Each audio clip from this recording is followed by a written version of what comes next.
Sitting here getting my stuff caught up, and last one I was doing was Las Vegas, New Mexico, where me and Amy wanted to go live because we liked the community, but it wouldn't have mattered with what was going on with our lives because of espionage, and my life being the story in most religions connected to end-all espionage. And I guess the surveillance was necessary to prove religion and end-all espionage. I was really frustrated because I was sitting there thinking about my relationship with Natalie and how it affected Noah and the other kids, and it was not cool at all. And you get people that are judgmental about my relationship with Natalie and Amy, and they have no right to, because they haven't done anything to stand up for the beauty of their gift of life without fear. They're terrified of physically dying before they can even talk. And then, if kids aren't terrified of dying, it's not because they have faith in God and they're not afraid of standing up for the truth of the glory of God. It's because they become psychotic, because if they can't get their way and if they can't have what they want, they'd rather die. And so a lot of times you get people that they're oh, he's brave, he's courageous. No, he's not. He's worse than a person that's afraid of dying. Because at least a person afraid of dying understands how valuable and precious your life is and what a special and important gift is, and doesn't understand how to appreciate it and share it and enjoy it because they've been fucked in the head for so long.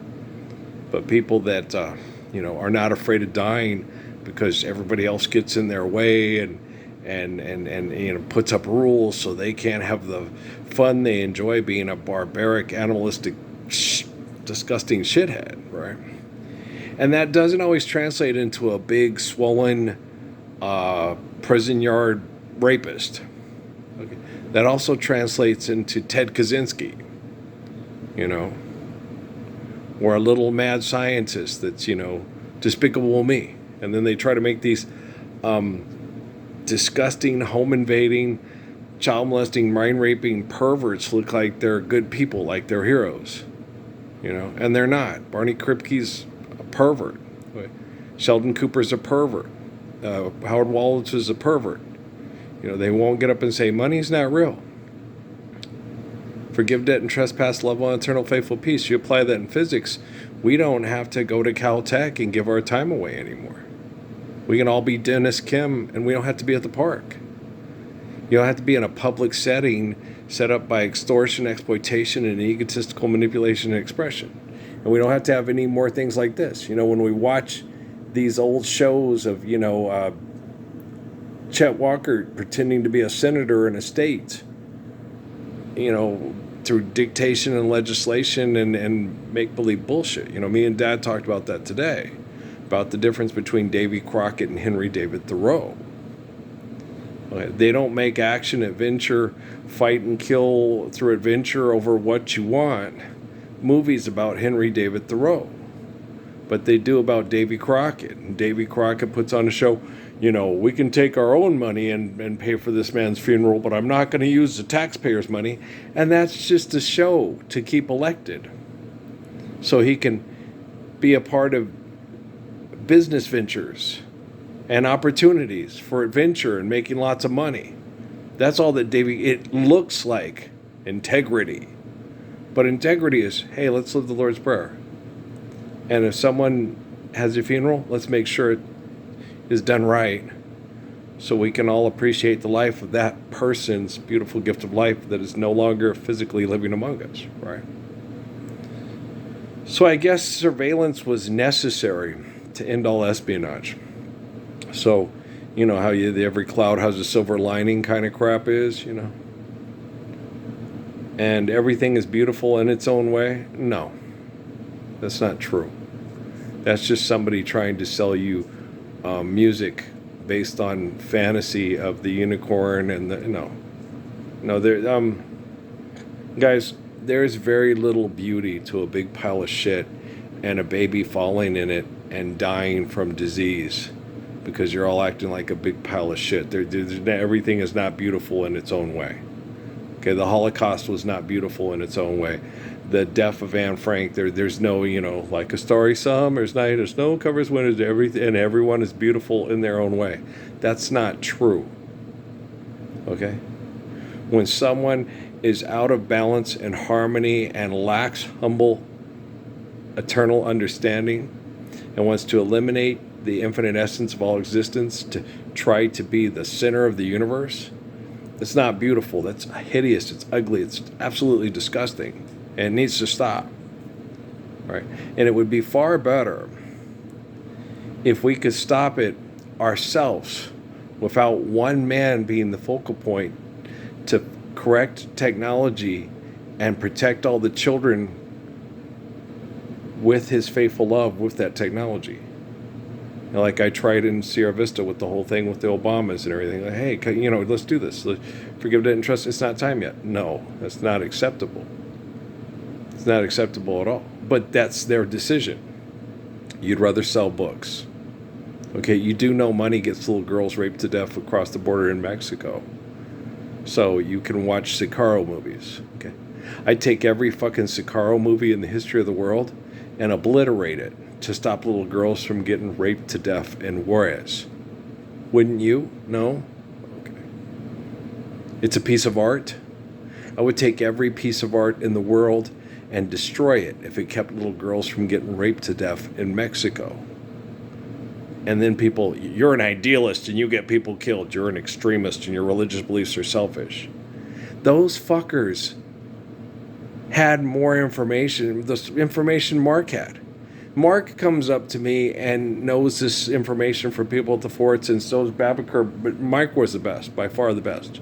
If I had a friend like you, because he wasn't judgmental. He was an alcoholic and a drug addict. Well, not an alcoholic, but an alcoholic. Okay? That killed people with his bare hands because he hated life as a bouncer at a bar in Gallup, which is a horrible place to live and be a bouncer in a bar. Trust me. We've already told you many of the stories. And then had to get in drug involved because he was so big and fierce, they involved him in the drug industry. He got put in German prisons. He had a horrible life. He met horrible people. Okay. It wasn't until he did work with the CIA that he was able to get that art job with that lady in Santa Fe. And it's still, those trinkets for beer money. And he goes, if I would have known, that white people were willing to pay $10,000 a piece for him, I would. This is a long time ago. Just shut up, Mark. It was funny, He was able to do that, and because he had the right connections, because of politics. And then he was able to have a decent life in hell. And he came to be my friend and help me understand this hell and how it needed to stop. Because deep down inside, he was that Apache Viking that wanted freedom from all those nerdy pervert bitches that had a virtual presence in my bedroom and my bathroom. And me and Amy couldn't go have a good life in Las Vegas, New Mexico, or me and Steffi too. Okay? I couldn't get us there and get campus housing because I was a vet. No, they weren't going to let it happen. Okay, I'm not gonna have a good time in this life until I use the technology to shut the whore market down with the perfection of the faith of the Messiah. Okay, and so like I told Dad the other day, I don't feel like I'm missing out on anything, even though I miss the kids. But it would be miserable to be with Amy right now and to be around the kids and be all that, because there wouldn't be anybody that agrees with what I did, what I'm doing, and what I have to do. Okay? Because we're still fighting and fucking over money with technology. So I don't feel like I'm not worried about a doggone thing. I don't feel like I'm missing out on a fucking thing. Okay? I didn't miss out because I didn't play college basketball, because I didn't play in the NBA, because I wasn't one of the best athletes in the history of the world. I am one of the best athletes in the history of the world. I'm 60 years old, okay? I'm not dead, okay? I'd have whooped Larry Bird's ass. And I'm pretty sure if Larry Bird knows who I am, he knows it. That kid could run, yeah. I could dunk all up in your face. You could go up for a jump shot and I could send it into the bleachers. You know, when he lobbed the ball over and Gerald, I'm sure Gerald could outjump you. I've seen you jump. And I went up and intercepted the pass and handed it back to Manny Treviso. Okay? I'm pretty sure I could have done that to you. I was quick enough. And if you'd piss me off or said something about my mama, and my mom had died from cancer, you wouldn't have scored a point the whole fucking game. Next game, I might have taken it easy on you because you would have apologized. And you would have apologized. My mom's here watching this game. Don't embarrass me, Earl. Okay, like Clyde said with that. No, Clyde was so cool, man. Clyde, he didn't look at me and like, oh, you can't ball.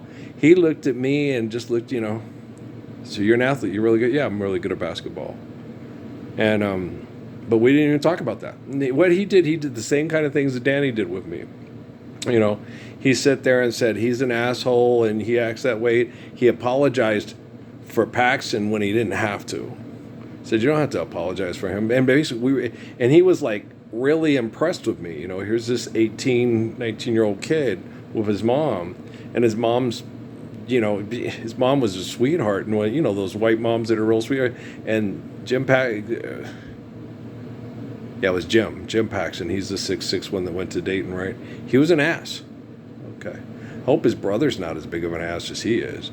But he was just a total ass, man. And I'd have whooped his ass. Because he looked at me like, what, him? Because I was 6 feet tall. I was like, yeah, me. Okay. I could have taken him out there at the Veterans Memorial Coliseum and embarrassed the shit out of him. He wouldn't have been able to score, and I would have been, when I'm that determined, like what happened to Link. And, he wouldn't have seen it coming.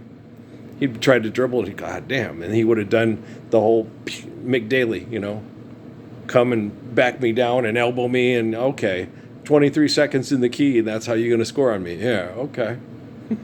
I see you, but that ain't going to work in the NBA, Mr. Paxson. Okay. I'm going to pack him in, but you ain't going to do it. You'd had permission, ask permission to score on me. And then you'd have to ask me to be nice to you so I don't embarrass you in front of your family, right? And so you get like that. It's like, yeah, that's how good of an athlete I am. I still am. I still go out there in the barn and dance while I'm shooting and shoot my shots and have to get them on the right angle. I aim, I don't shoot. No, it's no form whatsoever. Half the time I'll shoot like this. Just any way, there is no form really to my shot at all. Used to drive Coach Kendall crazy. But I didn't practice form, I practiced aim. Because my dad told me that. In a gunfight, it's not the fastest, it's who aims and who hits the target. And me and him talked about that with Dennis Johnson's shooting percentage. So I said, okay. And then I explained to him, but Dad, these guys are real fast and real athletic, and their job is to try to make you not be able to get your shot off and make it. So Dad said it's all about aim then. It's not so much about form. And I had the athleticism that no one, I was like Bruce Lee.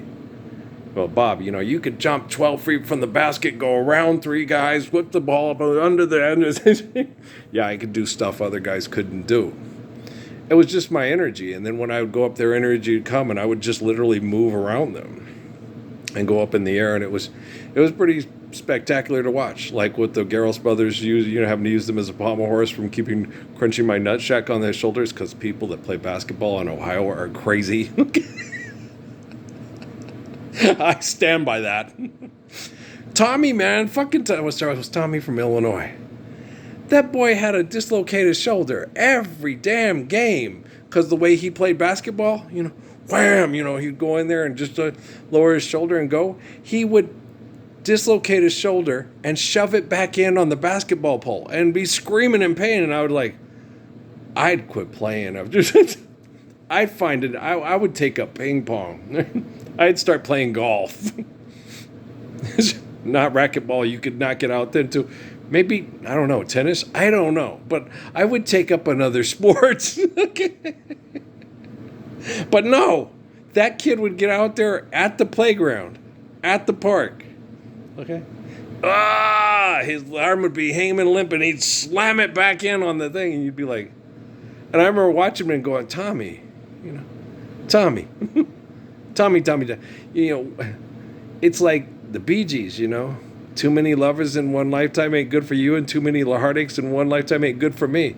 Stop doing that. Stop doing that. But he's got to prove that he's a man, And he doesn't. He doesn't have anything to prove to any of us. Okay? We all liked him, and we all knew he was tough. But my thing was like, why are you still doing it, baby boy? I mean, don't do it no more. We get it. You're tough. Osieza. But, damn. That approving eye, huh? And my mom on the way to the hospice, And he walks with me and he talks with me. Are you proud of me now? I graduated summa cum laude.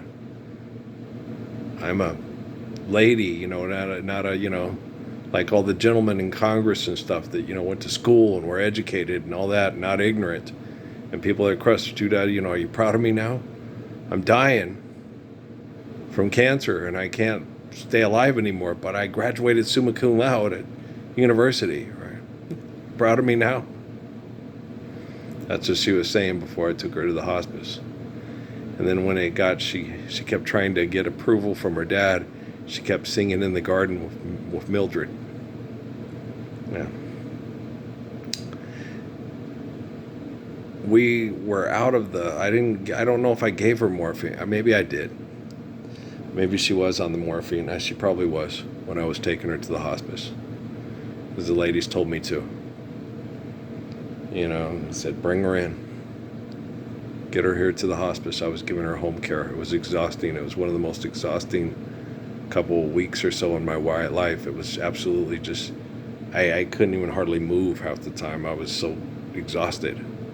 I was going to school and I had a job and but at the time, I was just, going to school and watching mom.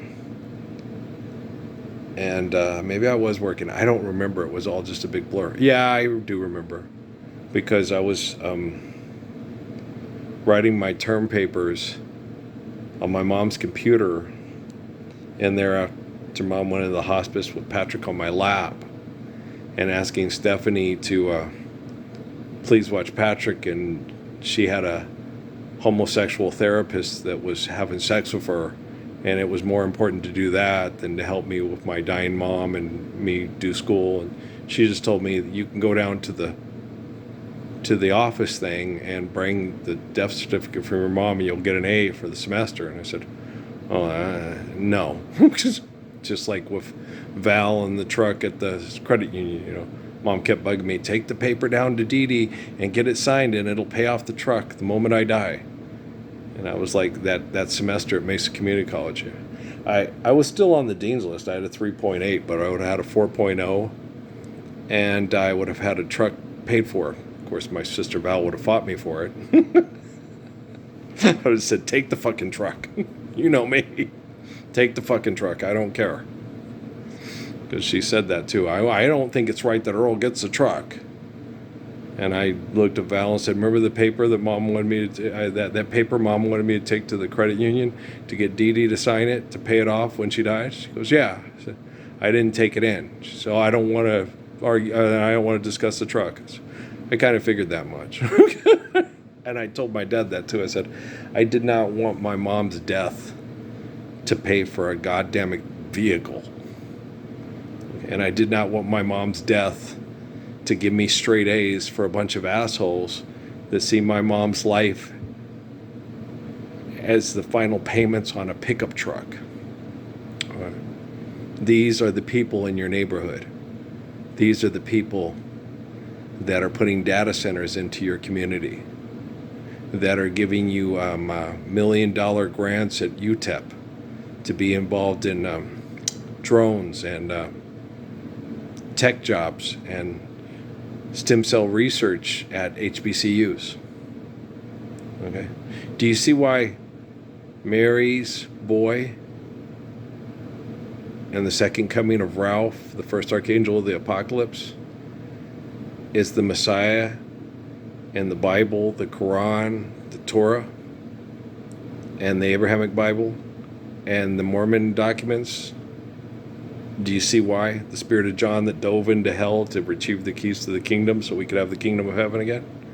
Do you get it now? Because Spencer J. Kimball didn't get it, and it makes you wonder why. And Gordon B. Hinckley didn't get it, and it makes you wonder why. And that little asshole, your religious beliefs are selfish. He didn't get it, okay? He's business partners to kill people for a profession with people that were in my house watching my wife be sexually groomed by covert ops and it affecting my daughter, or her daughter, who was my, who I took in my care because she was under my protection, okay? And the only one that was protecting her in the United States of America, from the United States of America, was me. Why do you think she loved me so much? But now, because of all the abuse through your scientific community and the Wi-Fi being able to abuse people even in their sleep, and through all the therapists in Arizona that are the best in their business, okay, at the top of their profession. The last time I talked to her, she was listening to and quoting me Joyce Meyer and Creflo Dollar and Joel Osteen, and telling me, I just call you and talk to you because I feel sorry for you because I think you're crazy. You think I'm crazy because I want to live the Lord's Prayer and I'm the only one in our country that will do it publicly, will stand up for it? Okay? But you don't think assholes that get a paycheck from people that mass murder people to hand out paychecks are crazy? You think Jesus was crazy? Forgive debt and trespass, love one, eternal, faithful peace. And you think that the standard of male behavior is Caesar or Pharaoh? Or the assholes that have cameras in your bathroom and your bedroom? And can program you like they're programming a video game and can't get you to do anything you don't want to do?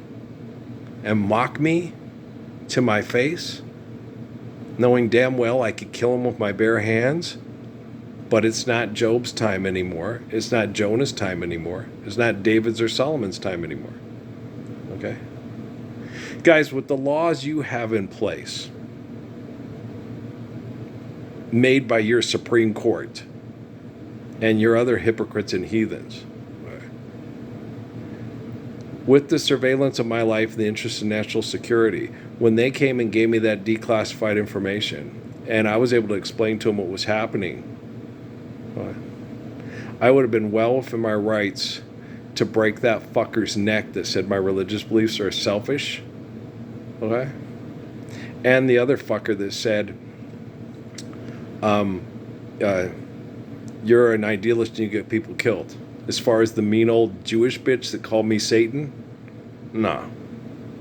I just look at her and go, I already snapped the neck of the two bastards you think give us the ways of David, Moses, and Abraham.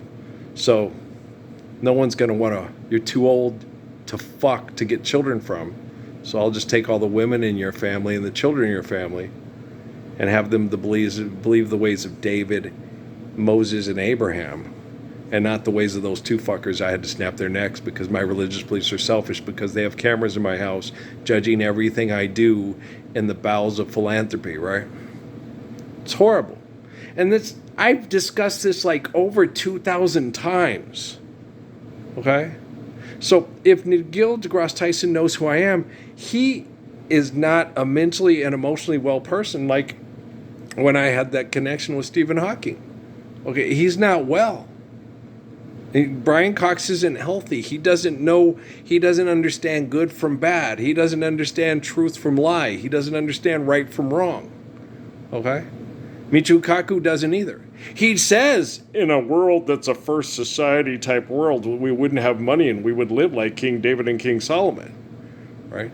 But he doesn't say that. He's like Richard Dawkins. What would an ideal world be like? 6 of the commandments and the 10 I don't want to accept.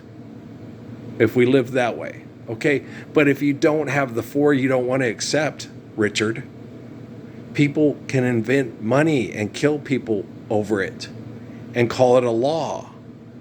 Okay? So, thou shalt have no gods before me. Thou shalt not render unto God any graven image. Honor thy mother and father that gave you faith in God and not in statues built by murderers and morons who think they can invent their own laws, right? So no, Richard Dawkins is an insane person, okay? He's as insane as Spencer J. Kimball, Gordon B. Hinckley, all the little assholes that put up smoke signals at the Vatican for a bank. They're all insane, okay? And I'm not judging people.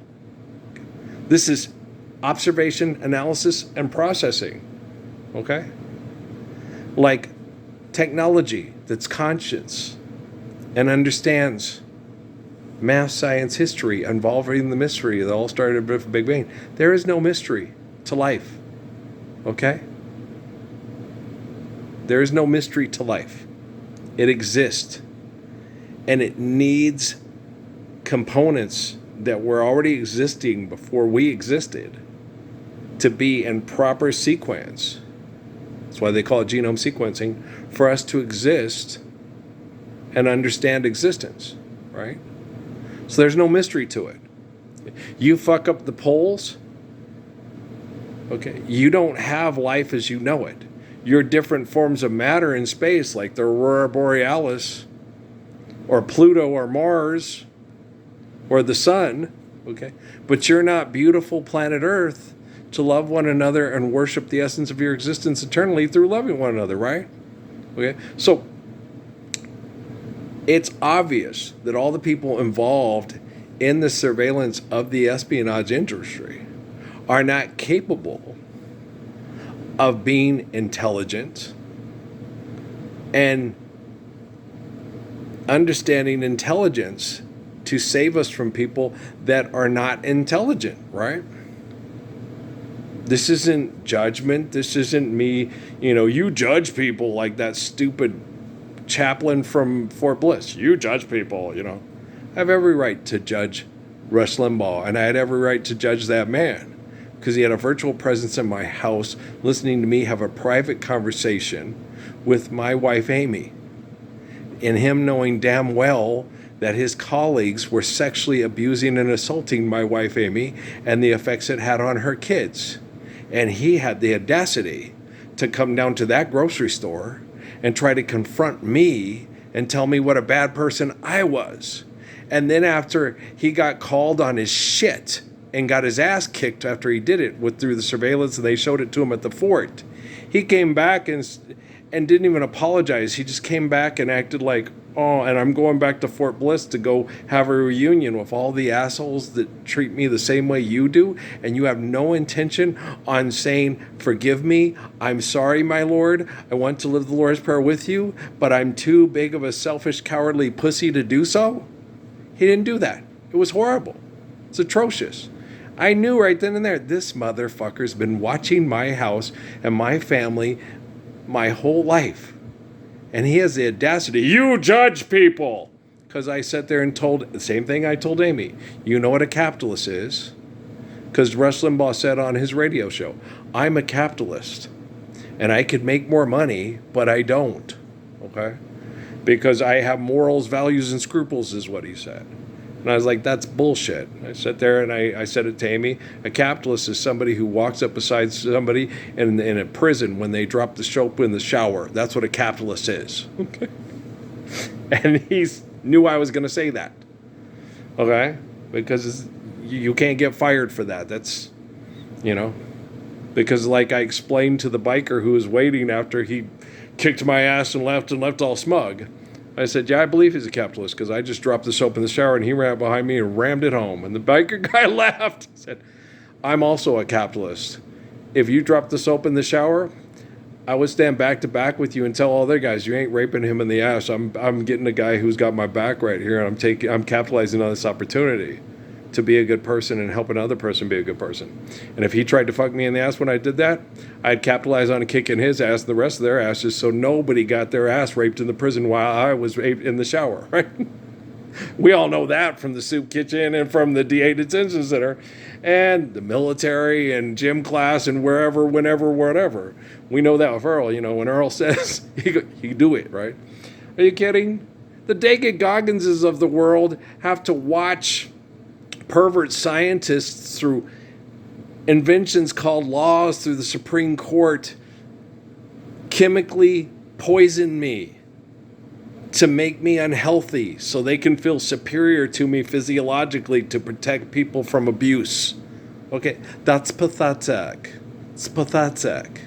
It's pathetic. And what's so funny, okay, is when I was in the best shape of my life, I was just under 6 feet tall and 175 pounds. And I did not exercise excessively or compulsively, just enough to be healthy, and feel good. So I could sleep good, rest good, and most of all, be affectionate good.